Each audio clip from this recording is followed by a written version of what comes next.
Good morning everyone, welcome back to our channel, welcome to our new video. আজকে আমাদের ব্যাফের day 2। আমরা রয়েছি হচ্ছে রেডিয়াম হট স্প্রিংয়ে। কালকে রাত্রিবেলা আপনাদের তো ব্যালকনি থেকে ভিউটা দেখাতে পারিনি, রাত হয়ে গেছিল বলে। আর এই সকালবেলার ভিউটা দেখুন, মনে হচ্ছে সারা দিন যেন ব্যালকনিতে বসেই কাটিয়ে দিই।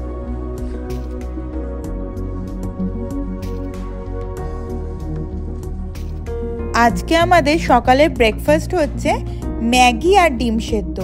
পাহাড়ে ঘুরতে এসে ম্যাগি না খেলে পাহাড়ে ঘুরতে আসাটা কিন্তু ইনকমপ্লিট।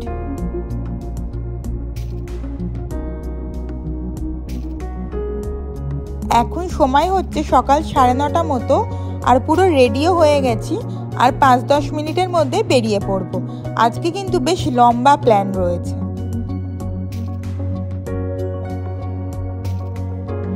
বেরিয়ে পড়েছি আমরা ব্যাফের উদ্দেশ্যে।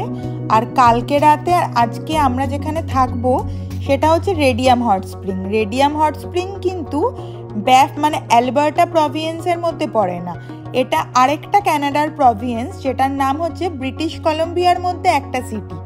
আর এখন আমরা ব্যাফ যাচ্ছি, সেটা আবার অ্যালবার্টার মধ্যে একটা সিটি। তো আমরা এই আরেকটা সিটি মানে গোল্ডেনের ওপর দিয়ে ব্যাফ পৌঁছাবো। কদিন আগে ওয়াইল্ড ফায়ারের কারণে এই অ্যালবার্টা শহরের বেশ কিছু সিটি কিন্তু বন্ধ করে দেওয়া হয়েছিল পর্যটনের জন্য। তবে আস্তে ধীরে আবার সমস্ত কিছু রিওপেন হচ্ছে। তবে আমরা যাওয়ার পথে গোল্ডেনে দেখলাম বেশ ধুয়ো, তবে জানি না ওটা ওয়াইল্ড ফায়ারের জন্য নাকি অন্য কোনো কারণের জন্য।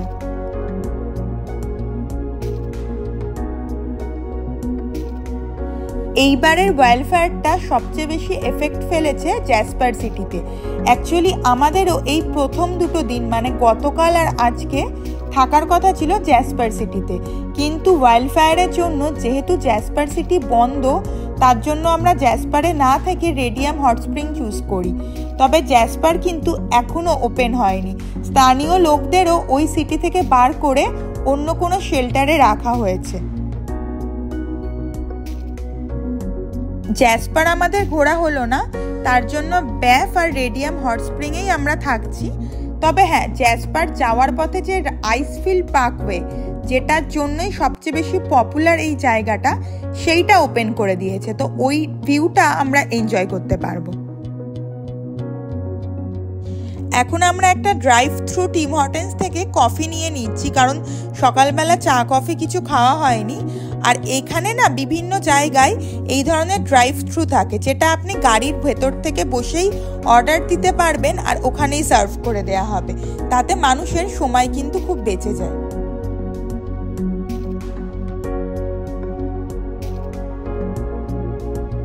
গোল্ডেন সিটি ছেড়ে আমরা এখন ব্যাফ টাউনের মধ্যে ঢুকে পড়েছি।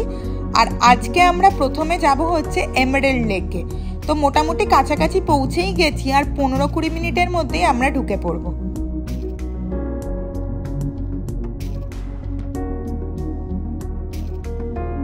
এমেরাল্ড লেকে পৌঁছে পার্কিং আমরা লাকিলি একদম সামনে পেয়ে গেছি। অ্যাকচুয়ালি এই সমস্ত জায়গাগুলো সামারে এতটাই রাশ থাকে, পার্কিং পাওয়াটা কিন্তু একটু মুশকিল হয়। তাই সকালবেলার দিকে আসাই কিন্তু ভালো এই সমস্ত স্পটগুলোতে।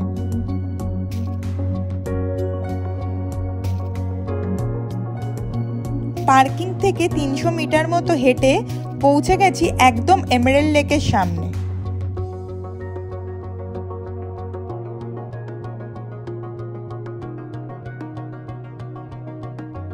এমেরাল্ড লেকের নাম এমেরাল্ড লেক কেন, সেটার আমাকে বলে দিতে হবে না আপনাদের, আপনারা দেখেই বুঝতে পারবেন।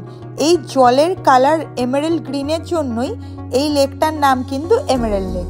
আর সূর্যের আলো পড়ে এই লেকটা যেন আরো সুন্দর হয়ে উঠেছে।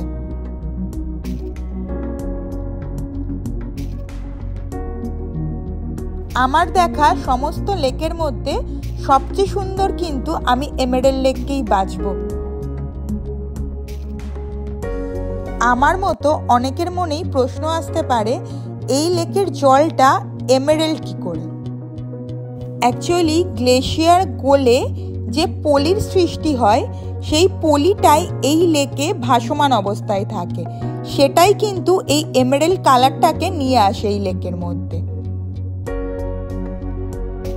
এমেরেল্ড লেকে কিন্তু বিভিন্ন ধরনের ওয়াটার অ্যাক্টিভিটি রয়েছে, যেমন কায়াকিং এবং প্যাডেল বোর্ডিং। আমাদেরও ইচ্ছা ছিল কায়াকিং করার, তবে আজকে আর করব না, অন্য কোনো একটা লেকে কায়াকিং করব আমরা।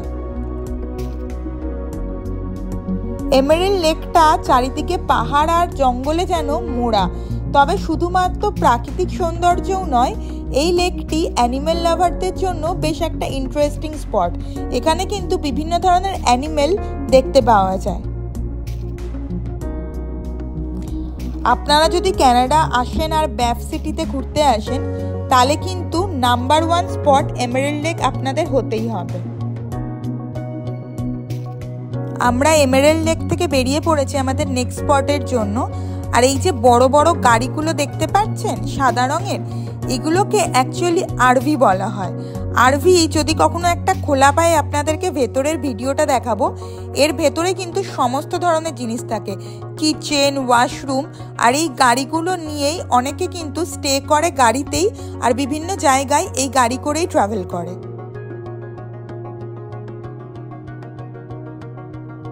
আমরা এখন পৌঁছে গেছি আমাদের নেক্সট জায়গায়, ন্যাচারাল ব্রিজে। ব্যাফের এই ন্যাচারাল ব্রিজটি কিকিং হর্স নদীর দ্বারা গঠিত।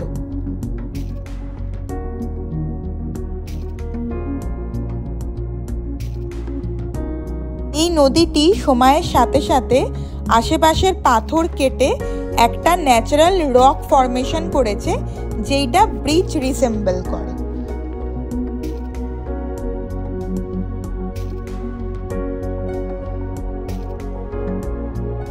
ওইদিকে আবার সিঁড়ি দিয়ে উঠে একটু একটা ভিউ পয়েন্ট রয়েছে, যেখান থেকেও ন্যাচারাল ব্রিজটা দেখা যাচ্ছে। চলুন ওই দিকটা গিয়েও আপনাদেরকে একবার দেখাই।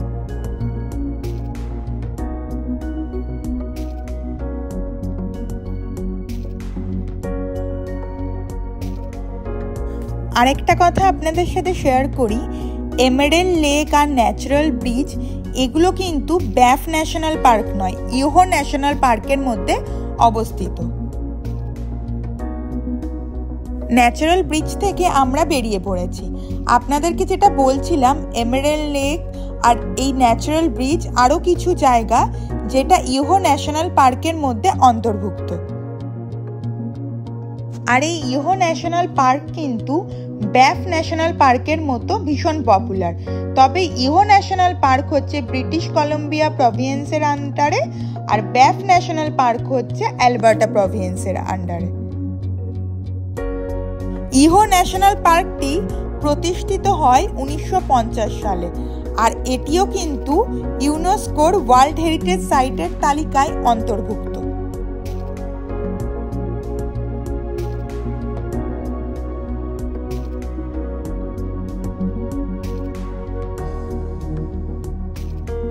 কথা বলতে বলতে আমরা পৌঁছে গেছি হচ্ছে আইসফিল্ড পার্কওয়ের একদম এন্ট্রি পয়েন্টে। এই আইসফিল্ড পার্কওয়ে ব্যাফ National Park and Jasper National পার্কে কানেক্ট করে। আর এই রোডটা যেতে একটা পাস দরকার হয়।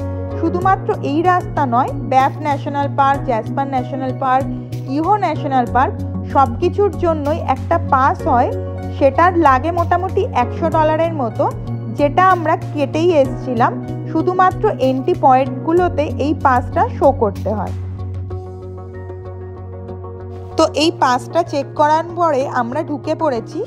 আর এই আইসফিল্ড পার্কওয়ের সৌন্দর্য দেখাতে দেখাতে এই রাস্তার সম্পর্কে কিছু ইনফরমেশন আপনাদের সাথে শেয়ার করব।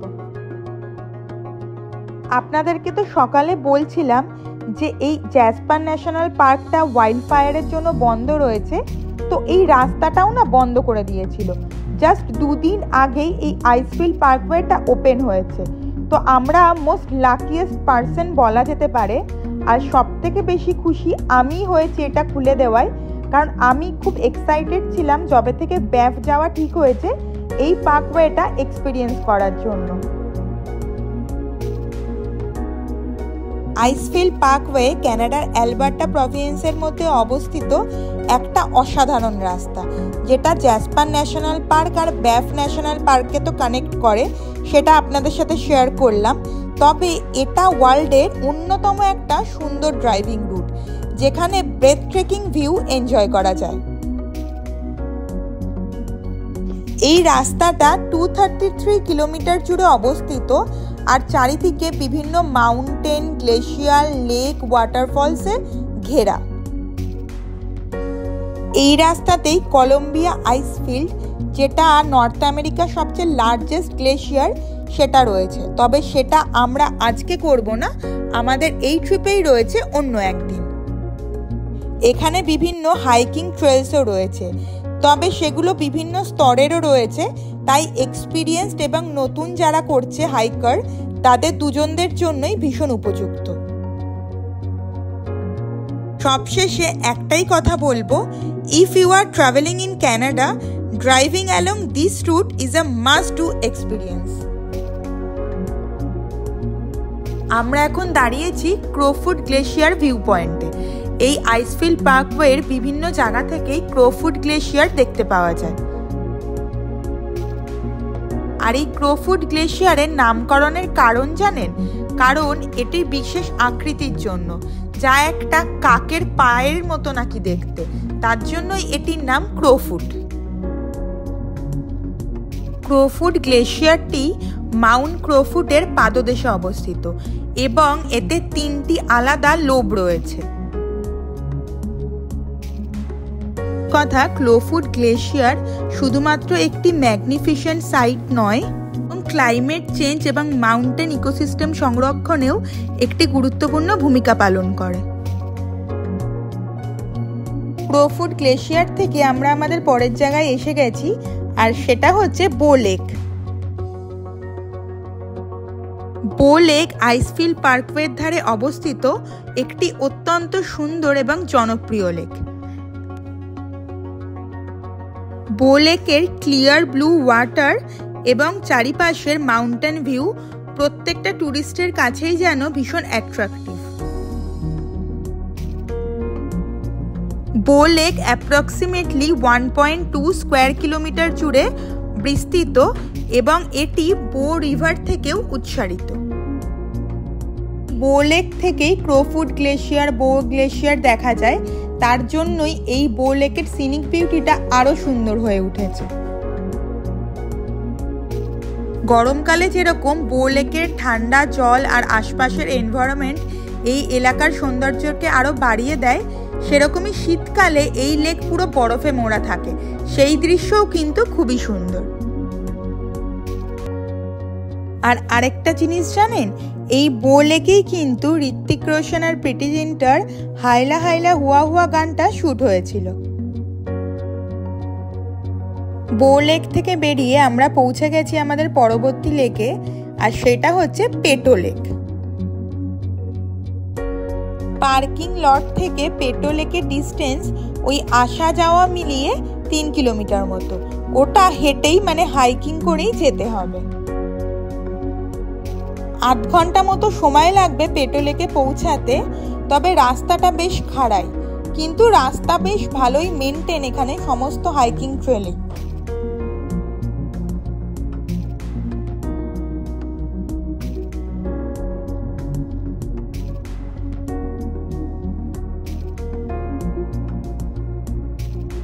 পেটো লেক পেটো গ্লেশিয়ারের দ্বারা ওয়াটারফিল হয় এবং এই জলে থাকা ছোট ছোট কণা সূর্যের আলোর সাথে প্রতিফলিত হয়ে কিন্তু এই লেকের জল এত সুন্দর নীল রং। আর অনেকে বলে এই পেটো লেকের আকৃতি দেখতে অনেকটা উলফের মানে নেকড়ের মাথার মতো। আমরা বেশ কিছুটা সময় এখন পেটো লেকে কাটাবো।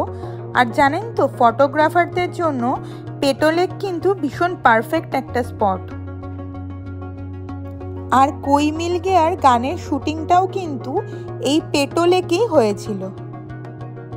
পেটো লেক থেকে নেমে পড়েছি আমরা, আর যাব হচ্ছে আজকের প্ল্যানের আমাদের লাস্ট লেক হারবার্ট লেকে।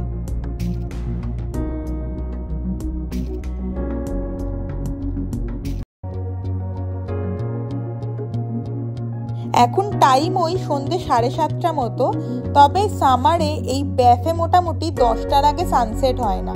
তবে সানসেট তো আর বেশিক্ষণ বাকি নেই, তাই দেখুন এই রাস্তাটা কি সুন্দর লাগছে।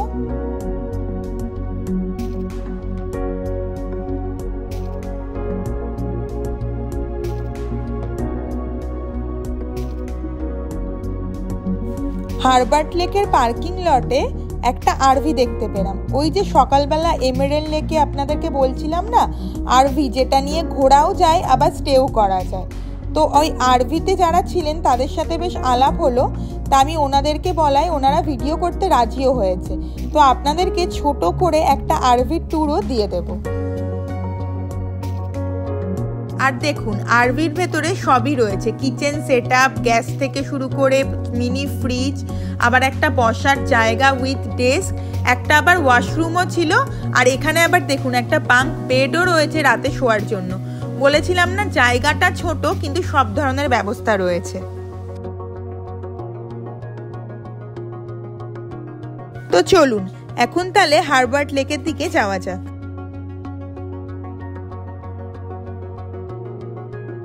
হারবার্ট লেকে পৌঁছে গেছি আমরা।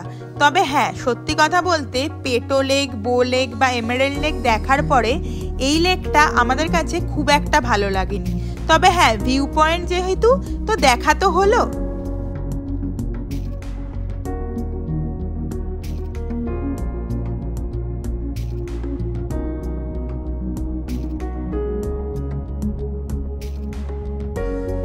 হারবার্ট লেক থেকে বেরিয়ে গেছি আমরা, আর এখন সোজা যাবো হচ্ছে এয়ারবিএনবির পথে। সময় ওই মোটামুটি 8টা বাজে, যেতে আরো 2-2.5 ঘন্টা লাগবে। 10:30 হয়ে যাবে এয়ারবিএনবি পৌঁছাতে।